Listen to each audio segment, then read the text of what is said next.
MLC కవిత ఓ పెద్ద lady డాన్గా అభివర్ణించారు Congress senior నేత మధు యాష్కి గౌడ్.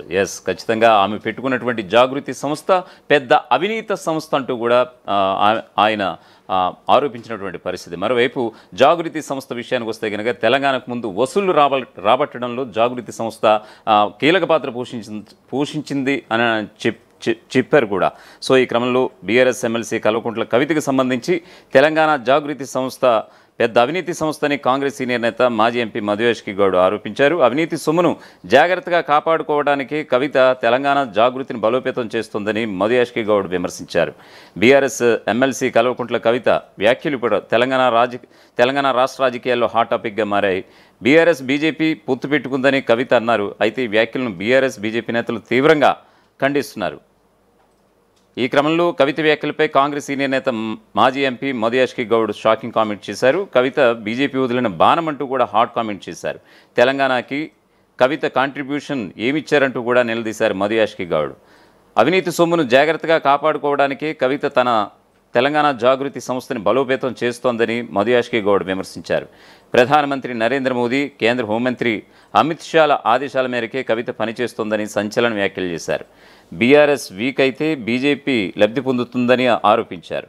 తెలంగాణ రాకముందు వసూళ్ల కోసం వాడుకున్న సంస్థ జాగృతి అని ఆరోపించారు. తెలంగాణ వచ్చాక రైతులకు సహాయం చేస్తామని చెప్పిన కవిత ఇప్పటిదాకా బీసీ ఎస్సీలకు నయా పైసా సహాయం ఎందుకు చేయలేదని ప్రశ్నల వర్షం కురిపించారు. బీసీల కోసం మాట్లాడుతున్న కవిత జాగృతిని బీసీల చేతిలో పెట్టాలని డిమాండ్ చేశారు మధు యాష్కి గౌడ్. కవిత లేడీ మాఫియా డాన్ అని మధు యాష్కి గౌడ్ షాకింగ్ కామెంట్ చేశారు. కవిత చేయని దందా లేదని, చేయని స్కామ్ లేదని ఆరోపించారు. బతుకమ్మ పేరుతో కవిత బతుకు నేర్చిందని ఎద్దేవా చేశారు. కేసుల నుంచి బయటపడాలంటే కవితకి బీజేపీ సహకారం అవసరమని అన్నారు. కవిత చాలా స్కాములు చేసిందని ఆరోపించారు. జీఎస్టీ, దొంగ నోట్ల స్కామ్లలో కవిత భాగస్వామి అని సంచలన వ్యాఖ్యలు చేశారు మధు యాష్కి గౌడ్. కవిత జాగృతి సంస్థపై విచారణ చేయాలని రేవంత్ ప్రభుత్వాన్ని మధు యాష్కి గౌడ్ కోరారు. జాగృతి సంస్థ అవినీతి సంస్థ అని ఆరోపించారు. రాజీవ్ ప్రతాప్ కేంద్ర మంత్రిగా స్కిల్ డెవలప్మెంట్ చేస్తామని 800 కోట్లు దోచుకున్నారని ఆరోపించారు. జాగృతి కోసం ఫీనిక్స్ లాంటి సంస్థల నుంచి కవిత డబ్బులు వసూలు చేశారని ఆరోపించారు. జై తెలంగాణ అని పిడికిలు బిగించి దోచుకున్నది కేసీఆర్ ఫ్యామిలీ అనంటూ ఆరోపణలు గుప్పించారు.